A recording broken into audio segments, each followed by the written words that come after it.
జగిత్యాల జిల్లా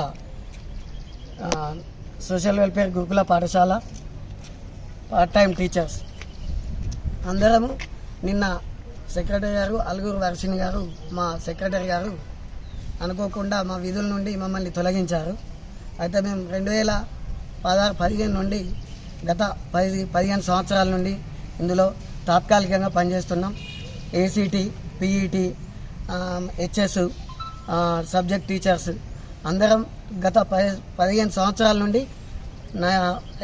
ఇది నైట్ డ్యూటీలు, హాలిడే డ్యూటీలు అనుకోకుండా రెగ్యులర్ టీచర్తో సమానంగా పనిచేస్తూ ఇన్ని రోజులు మమ్మల్ని అక్కడ పనిచేయించుకొని మమ్మల్ని ఇప్పుడు రోడ్డున పడేసిండ్రు.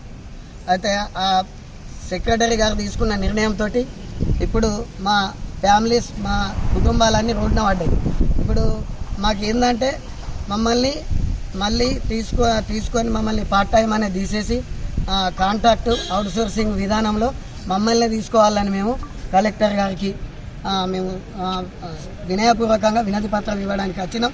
మా బాధలు సెక్రటరీ గారికి అర్థం చేసుకోవాలని కోరుకుంటూ మేము ఇదేదో ధర్నా అని కాకుండా కోరుకుంటూ మా బాధలను అర్థం చేసుకొని మమ్మల్ని మళ్ళీ కాంట్రాక్ట్గా మాకు ఉద్యోగ భద్రత కల్పించాలని కోరుకుంటూ మేము ఈ వినయపూర్వకంగా కలెక్టర్ గారికి మేము వినతి పత్రం ఇవ్వడానికి వచ్చినాం. ఎంతమంది జిల్లాలో? మా జిల్లాలో 200 మంది. ఈ జిల్లాలో 200 మంది టీచర్స్, ఏసీటీ, పీఈటీలు, హెచ్ఎస్లు అందరం teaching staff, non teaching staff అందరం 200 మందిని పనిచేస్తున్నాం గత 15 సంవత్సరాల నుండి.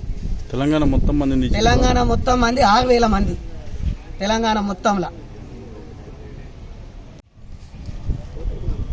తెలంగాణ ప్రభుత్వము, గౌరవ కేసీఆర్ గారు మరి అంతకుముందు పూర్వకాలంలో గురుకులాలు ఉండే, కానీ తను వచ్చినప్పటి నుంచి ఆ ముఖ్యమంత్రి గారు మరి గురుకులాలను స్థాపించడం జరిగిన తర్వాత మా అందరినీ కూడా మరి అవుట్సోర్సింగ్ విధానం కాకుండా పార్ట్ టైం టీచర్స్గా తీసుకోవడం జరిగింది.